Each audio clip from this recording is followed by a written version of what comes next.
각이 살아있는 정치평론 시사정각 시작합니다. 오늘도 각이 서는 두 분을 모셨습니다. 서영주 맥정치사회연구소장, 윤희석 전 국민의힘 대변인 나오셨습니다. 어서 오십시오. 네. 자, 오늘은 인사 이야기 먼저 좀 해보겠습니다. 이재명 대통령이 이진숙 교육부 장관 후보자의 지명을 철회하기로 했는데요. 관련 영상 먼저 보시겠습니다. 위원님들 주셨던 그 지적들 그리고 앞으로 주실 말씀들 잘 새기고 늘 겸손한 자세로 또 제 취임을 반대하신 여러분들과도 직접 소통하고 이해를 구하도록 하겠습니다.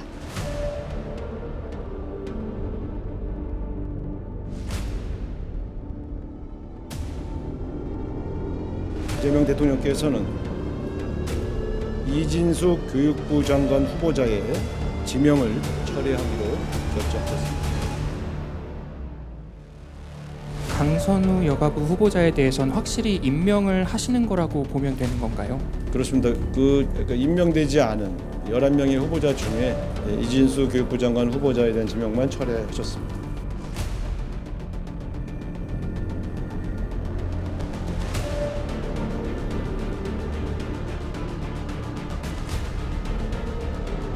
여대표를 초대해서 상의하고 논의한 대통령은 없었다. 그래서 이제는 임명권자의 결정을 존중할 필요가 있다 이렇게 생각합니다. 여론은 듣는 척, 논의하는 척, 소통하는 척 신용만 내고 결국 갑질 측근을 안고 가는 답정너식 결정으로 보입니다. 그 이상 말씀드리기가 좀 어렵고요. 여당 지도부에게 물어봐 주시기 바랍니다. 더 자세한 얘기를 드리는 것이 여러 가지로 좋지 않아서 양해 말씀드립니다.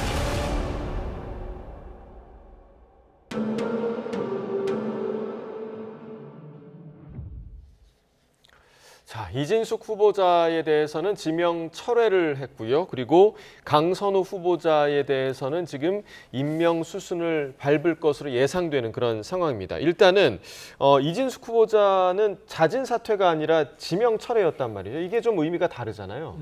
일단 뭐 이제 속내를 들어보니까 철회해달라고 이진숙 후보자가 요청을 했다고 하니까요.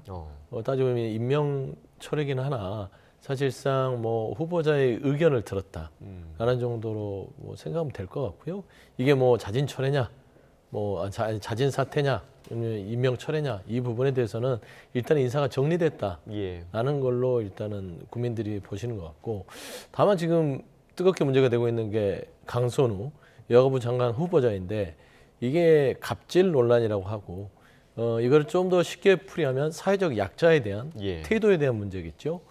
사실 여론이 나빴던 거는 두 분 다 뭐 좋지는 않았으나 강선우 장관 후보자가 더 여론의 문매를 더 많이 받았던 걸로 보였을 땐 조금은 그 대통령실의 인사권은 존중하나 사실 조금 의아해하는 분들이 많습니다. 그리고 그런 그 대통령실의 강선우 후보자에 대한 입장 강행을 하겠다는 입장을 밝히면서 더 이제 논란이 돼버리는 게 문재인 정부 시절에 여가부 장관 하셨던 정영애 전 장관이 의원 시절에 있어서 장관에게 했던 갑질에 대한 어떤 소회를 지인들한테 또 확인해가면서 새삼 이게 소 잃기 전에 외양간을 고쳐야 될 인사인데 이거 잘못하면 소 잃고 외양간 고치는 인사가 되지 않을까라는 지금 우려가 높아지는 상황이라서 최종적으로 대통령이 여가부 장관에 대한 인사를 어떻게 하는지 조금은 시간적 여유가 있지 않나라고 좀 보고 있습니다. 지금 그 서 수장이 말씀해 주신 대로 여론이 오히려 강선우 후보자에게 더 안 좋았던 상황인데 오히려 우상호 정무수석은 이진숙 후보자가 여론의 벽을 넘지 못했다 이런 얘기를 했거든요. 조금 상충되는 얘기가 아닐까 생각이 좀 들어요. 근데 우상호 정무수석의 말씀을 들어보면 아직 다 끝난 건 아닌 것 같습니다. 강선우 후보자가 여론의 벽을 넘었다는 표현은 전혀 없었습니다. 강선우 후보자 자체를 거의 언급을 안 했다고 봐야 되는데요. 그렇다면 서 수장님 말씀하신 대로 아직 임명장을 준 건 아니니까 임명까지의 과정에 있어서 시간적인 여유를 좀 더 활용할 가능성은 있어 보입니다. 이진수 후보자가 이 지명 철회가 됐기 때문에 이제 강선우 후보자에게 모든 관심이 집중되는 상황이 됐잖아요.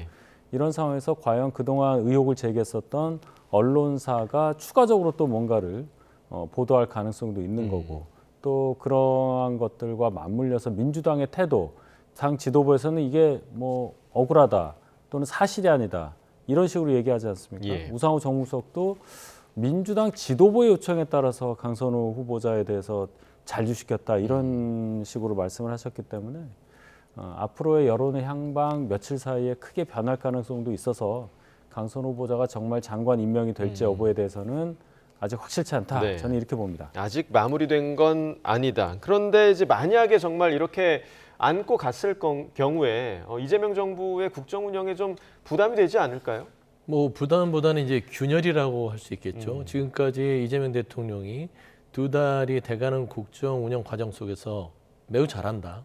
좀 호평들이 많았어요. 예. 특히나 이제 민생을 챙긴다든지 국민 눈높이에 조금 더 신경 쓰기 위해서 국민 눈치만 보고 가는 그런 정권은 칭찬을 받아요. 그런데 국민 눈높이에 맞는 인사를 이번에 할 거라고 생각했는데 이준수 교육부 장관 후보자는 나름대로 정리가 됐는데 강선우 후보자에 대해서 왜 이렇게 멈칫대고 강행할 것 같지? 갑자기 국민들이 의아해합니다. 지난 2달은 그렇지 않았는데 예. 국민주권 정부인데 그리고 이재명 대통령의 정치 철학이 억강부약이다. 강한 사람을 억누르고 약한 사람을 세워서 평등한 세상을 만드는 그런 정치 철학을 실현하려고 노력하는데 강선우 여가부 장관 후보자의 어떤 강행 의지가 비춰지면서 지금 멈췄습니다. 저는 그런 의미에서는 과연 우상호 정무수석이 이 임명의 배경에는 여당 지도부한테 물어봐라.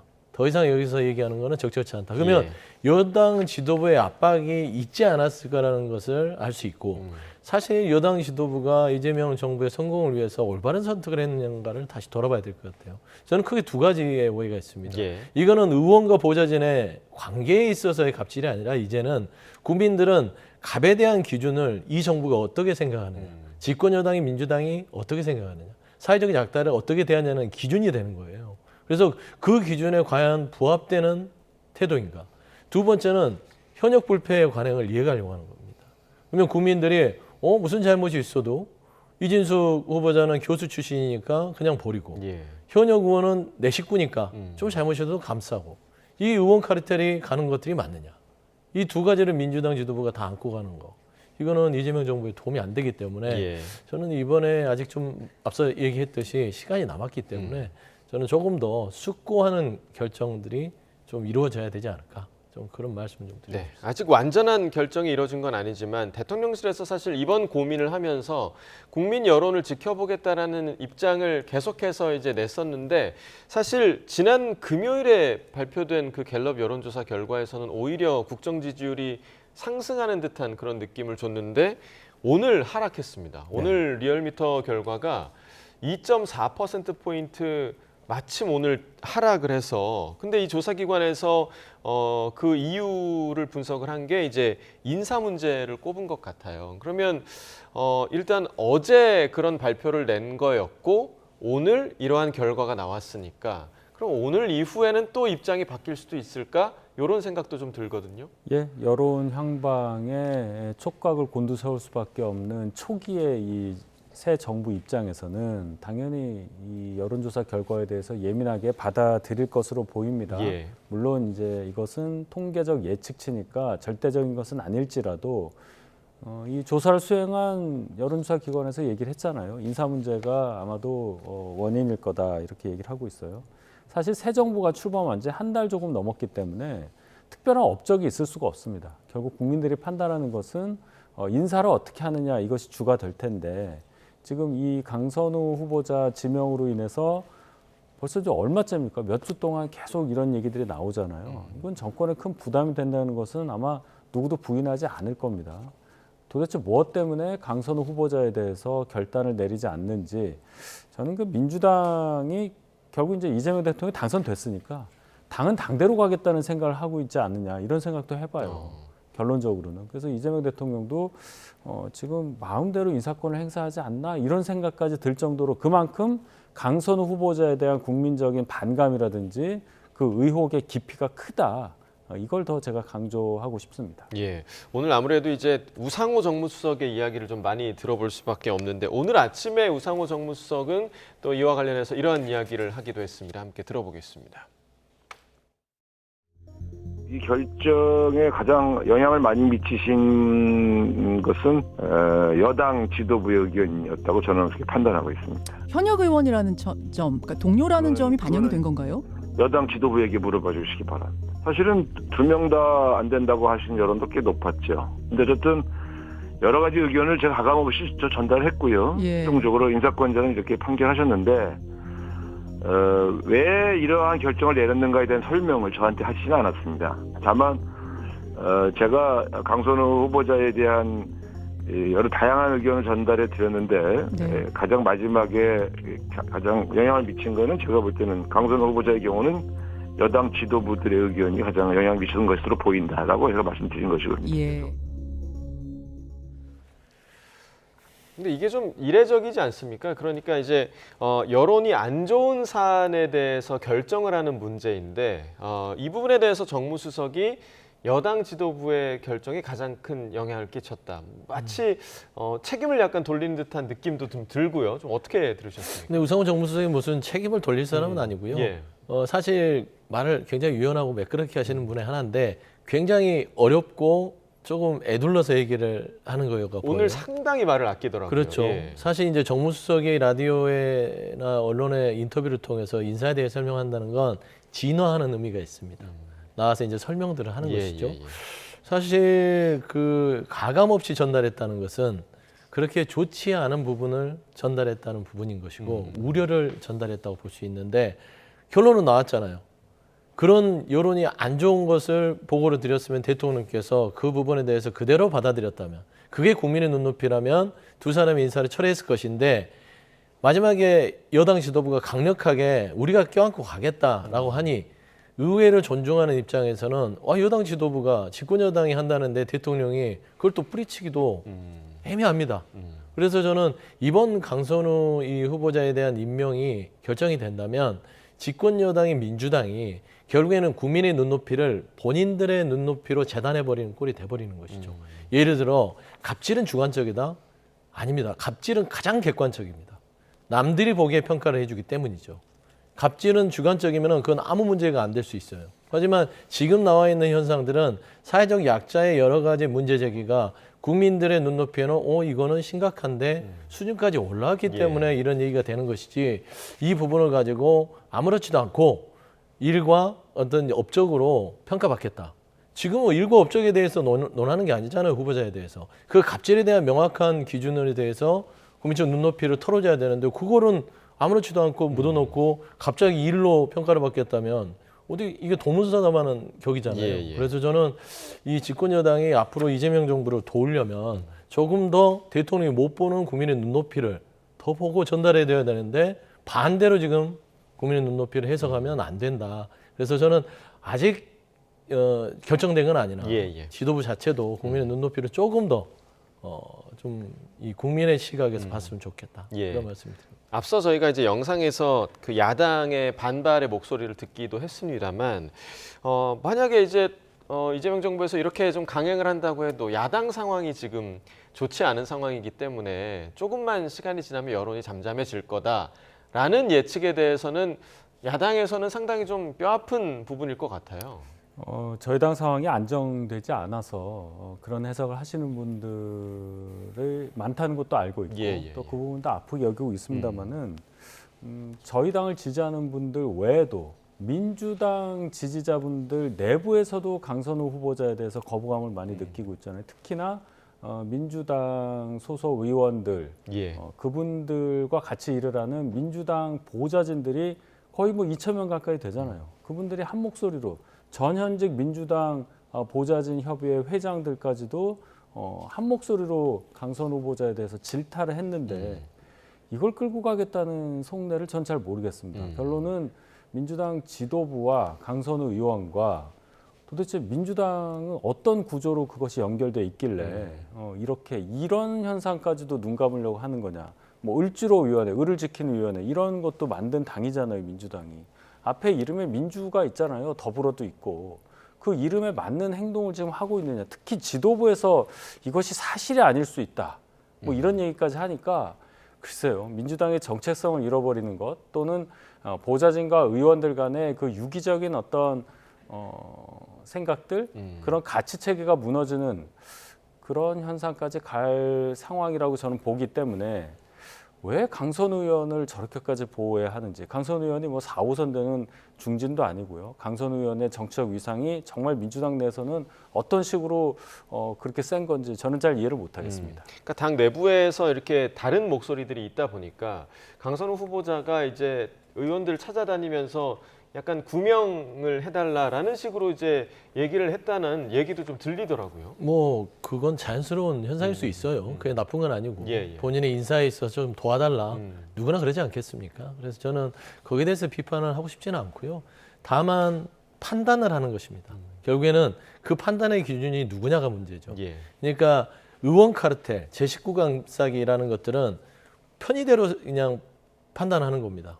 뭐 때이쯤 되면 우리 배지인데 그래도 우리 현역 의원 우리 식구인데 동지인데 지켜줘야지. 과연 그게 국민의 눈높이냐 그걸 묻고 싶은 것이죠. 예. 그러면 국민들이 봤을 때는 민주당도 민주당이지만 좀 뭔가 정치가 변화하기를 바라는 거잖아요. 근데 또 같구나. 그냥 당신들끼리 좀 덮어주고 끌어주고 감싸주면서 사는 게 당신들의 세상인가? 당신들만의 리그가 과연 국민을 위한 정치인가? 이런 부분들이 위선적으로 다가설 수 있다는 겁니다. 저는 이게 작은 의미 같지만 첫 기준, 첫 척도가 되기 때문에 저는 매우 중요한 시점이고 결정이다라는 점에서는 여당 지도부가 이런 뭐 조금 더 이 어떤 구명 운동 때문에 동료 의원의 어떤 여러 가지를 고려해서 대통령께 어떤 인사를 강행해 주기를 요청했다면 이 부분에 대해서도 예. 다시 한번 국민 여론을 돌아보고 좀 더 적합한 요청을 하는 것들이 맞지 않겠냐 그런 말씀 좀 드리고 싶습니다. 국민에게 위선으로 받아들여질 수 있는 지점을 좀 경계해야 한다 이런 말씀을 해주셨고 어제 또 차관급 일부 인사가 있었는데요. 최동석 인사혁신처장 그다음에 김의겸 전 의원이 새만금 개발청장에 임명이 됐습니다. 이와 같은 인사에 대해서도 여러 말들이 좀 많더라고요. 일단 이제 최동석이라는 분은 그렇게 널리 알려진 분은 아닌데 이제 발언이 이제 이재명 대통령에 대해서 너무 많이 올려주는 아첨성 발언이 있으니까 거기에 대해서 아니 뭐 아첨하고 아부하면은 저런 자리 가는 거냐 이런 비난이 있을 수 있겠죠. 근데 뭐 정무적으로 인사 판단을 한 거니까 뭐 그분에 대해서는 이제 일을 어떻게 하는가 지켜보는 단계라고 저는 생각하고 제일 문제가 되는 건 김의겸 신임 새만금 개발청장의 임명이죠. 새만금 개발청장이라는 자리가 어떤 자리냐 이런 걸 생각해 볼 때 과거에 부동산 투기 의혹으로 청와대 대변인에서 물러나고 뭐 흑석 선생 이런 별명까지 얻었던 분이 하기에는 여러 가지 좀 문제가 있어 보이는 그런 임명으로 보이고 더더군다나 한동훈 전 대표 관련해서 또 윤 대통령 관련해서 뭐 청담동에서 무슨 술자리가 있었다 하는 것을 국회에서 공개적으로 얘기했다가 결국 그것이 사실이 아닌 것으로 판명해서 지금 재판을 받고 있잖아요. 그러면 이 재판받고 있는 분을 이 자리에 임명했다는 것이 혹시나 그 김의겸 의원의 발언이 실제 사실일 수도 있다는 판단에 근거한 것인지 아니면 그러한 허위 발언을 통해서 재판을 받고 있는 것 정도는 아무런 문제가 없다고 보는 것인지 인사 기준에 대해서 대단히 의아하게 생각하는 분들이 많을 것이다. 이 정도로 저는 생각합니다. 네. 일고 있는 그 논란에 대해서 서 수장님은 좀 어떻게 보십니까? 일단 뭐 인사가 참 어려워요. 예. 그걸 다 입맛에 맞춰서 할 수 있는 것도 아니고 여러 가지 인력 풀들 속에서 거기 이 상황에 맞게끔 하는 것인데 뭐 김의겸 전 의원에 대해서 그런 부분에 대한 비판도 있을 수 있으나 사실상 현직원을 했고 그 지역에서 오랫동안 새만금에 대한 학습과 정책들을 공부해 왔기 때문에 저는 여러 가지를 고려해서 또 기자 출신이고 해서 여러 가지 현안들을 잘 다룰 수 있을 거라고 생각해서 임명된 거라고 보고요. 사실 저는 좀 인사에 있어서 우려스러운 거는 국민통합비서관입니다.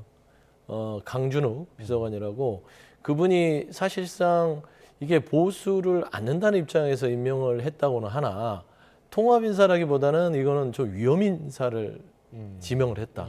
내란을 옹호하는 분이에요. 예전에 이제 책에 야만의 민주주의인가 그 책을 썼을 때 거기에 비상계엄이 정당하다. 그리고 아무도 다치지 않았는데 윤석열 전 대통령을 법적 처벌하는 건 안 된다. 내란에 대해서 옹호하는 이런 분이었고요. 사실 이재명 대통령이 정권을 잡으면 대한민국이 굉장히 위험해진다라는 거를 책에 기록한 분이에요. 근데 이거는 그 기준점을 넘었죠. 헌법의 가치에 밖에 있는 사람을 통합인사라고 해서 대한민국의 국민통합비서관으로 임명한다는 자체도 인사에서부터 왜 이렇게 삐그덕거리는지 부분에 있어서 어떤 이 추천권자와 거기에 대한 결정하는 사람들의 어떤 그 그룹들에 대해서 다시 한번 검토가 필요하지 않을까. 예. 그렇게 좀 말씀드리고 싶습니다. 그 부분에 있어서는 임명된 본인도 좀 의아하지 않았을까 좀 그런 그러면은 생각도 좀 의아하면 본인이 드는데요. 자진 사퇴를 하는 게 맞지 않을까 싶어요. 예. 자, 이번에 민주당 전당대회 상황도 좀 짚어보겠습니다. 민주당 대표 선출을 위한 영남권 순회 경선에서도 정청래 후보가 박찬대 후보의 압승을 거뒀는데요. 두 후보 간에 뚜렷한 차이를 보였던 연설을 함께 좀 들어보겠습니다. 싸움은 제가 할 테니 이재명 대통령께서는 일만 하십시오. 굳은 일, 험한 일, 싸울 일은 제가 하겠습니다. 지금은 내란과의 전쟁 중입니다. 노상원 수첩에서 보듯이 이재명 대통령을, 박찬대를, 정청래를, 김민석을 실제로 죽이려 했던 세력과 협치가 가능하겠습니까? 내란에 대한 국민께 석고 대제 반성과 성찰이 먼저입니다. 협치보다 내란 척결이 먼저입니다. 내란과의 전쟁 중에는 강력한 리더십이 필요합니다. 민주당은 어디에 있습니까? 선거한다고 국민을 외면할 때가 아닙니다. 현장으로, 국민 속으로 가야 합니다. 선거보다 생명입니다. 정치보다 국민입니다. 천막 하나라도 더 치고 벽돌 하나라도 더 나르겠습니다. 밥그릇에 묻은 진흙을 털고 일상을 다시 차려내겠습니다. 민생부터 챙기겠습니다. 저 박찬대는 이재명 대통령을 가장 가까이서 지켜본 사람입니다. 이재명 정부의 뜻이 국민에게 닿도록 정치가 먼저 뛰는 선봉장이 되겠습니다. 자, 일단 정청래 후보가 승기를 잡았다. 지금까지는 이런 평가가 나오고 있는데 예상됐던 부분입니까? 어떻게? 그렇죠. 초반에는 예상됐던 부분입니다. 아무래도 당원에서 강세를 보였을 것이라고 다 예측했고 업력으로 따지면 정청래 후보가 박찬대 후보보다는 꽤 깊죠. 특히 뭐 당대표라든지 뭐 이런 별칭을 얻을 정도로 인지도가 높은 경향이 있기 때문에 사실 당원 투표에서는 정청래 후보가 앞설 거라고 예측을 했고요.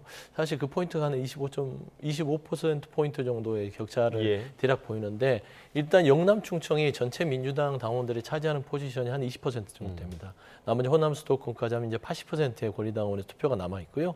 일단은 승기는 잡았으나 진행되는 과정들이 어떻게 되는지를 좀 지켜볼 부분이 있고 민주당 자체가 워낙 당원들이 역동성이 있기 때문에 이재명 대통령에게 도움이 될 수 있는 그런 사람이 누구인가를 판단할 거예요. 사실 강선우 여가부 장관 후보자의 이런 임명 과정을 보면서 지도부가 대통령을 도와주지 않으면 이재명 대통령의 정부가 곤란해지는 그런 경우들이 지금 케이스가 나왔잖아요.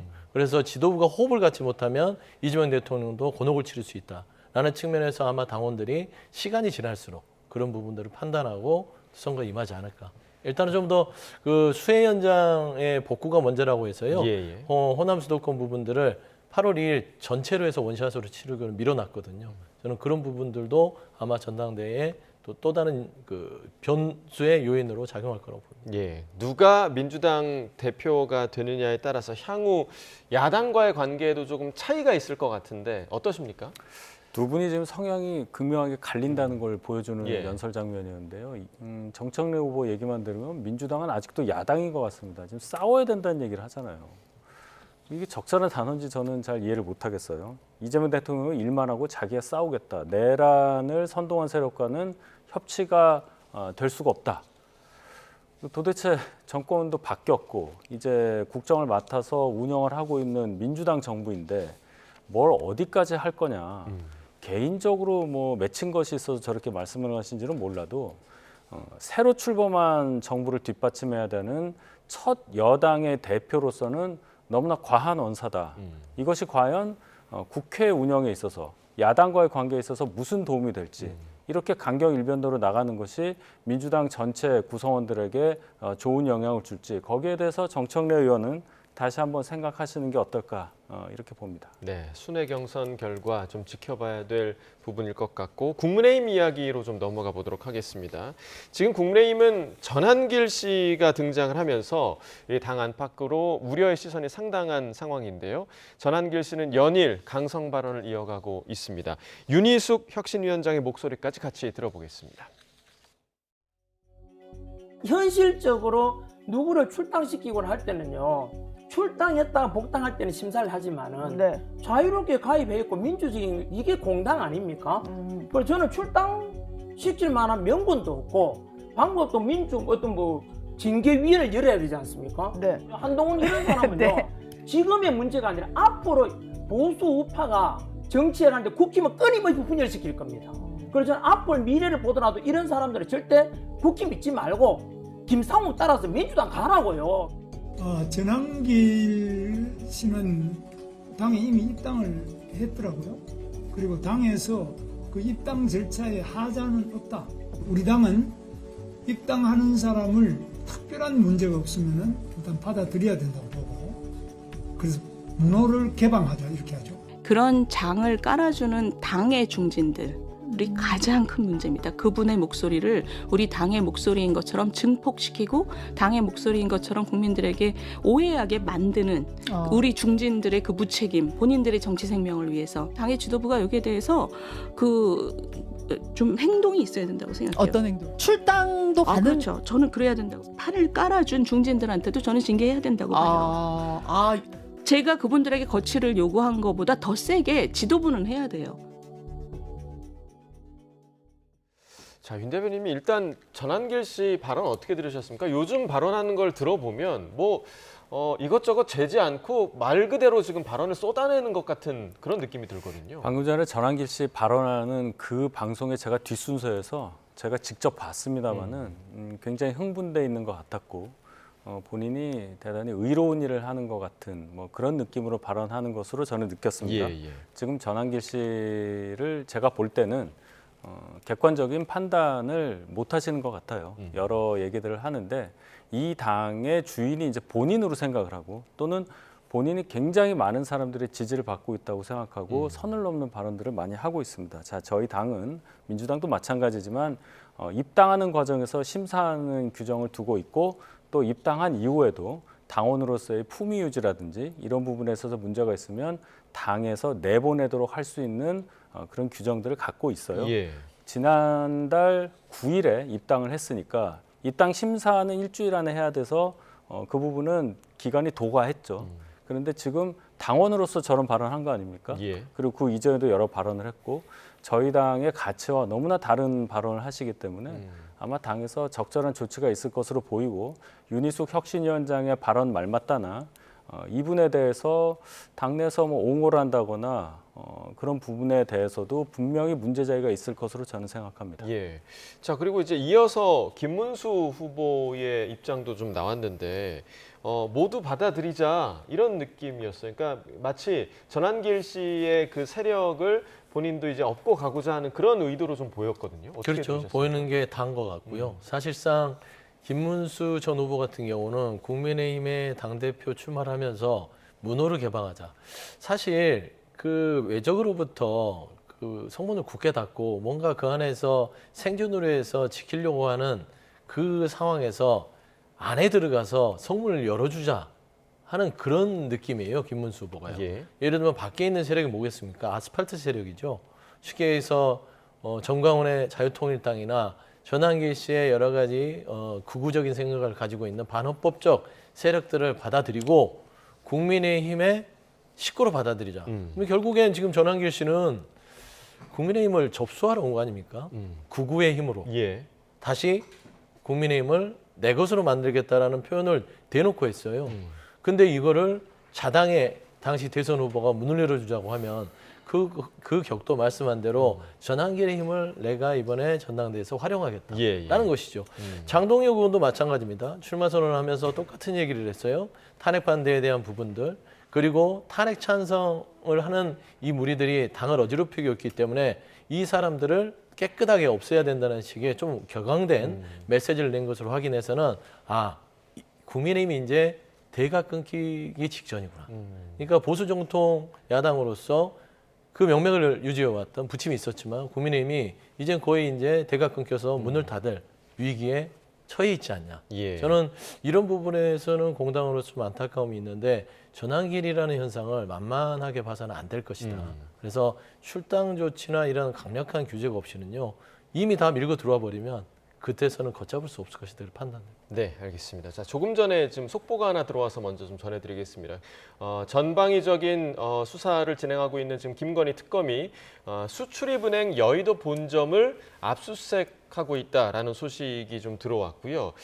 특검에서는 이 압수수색이 캄보디아 경제협력기금과 관련한 강제 수사라고 밝혔습니다. 수출입은행 여의도 본점을 김건희 특검에서 압수수색하고 있다라는 소식이 조금 전에 들어왔습니다. 관련 소식 추가로 들어오는 대로 저희가 계속해서 전해드리겠고요. 자, 마지막으로 지금 그 서 수장님께서 국민의힘이 대가 끊길 위기에 왔다라고 이제 평가를 해주셨는데 실제로 이번 전당대회가 지금 느낌이 극우 대 반극우 이런 구도로 전개될 가능성이 상당히 좀 높아진 것 같아요.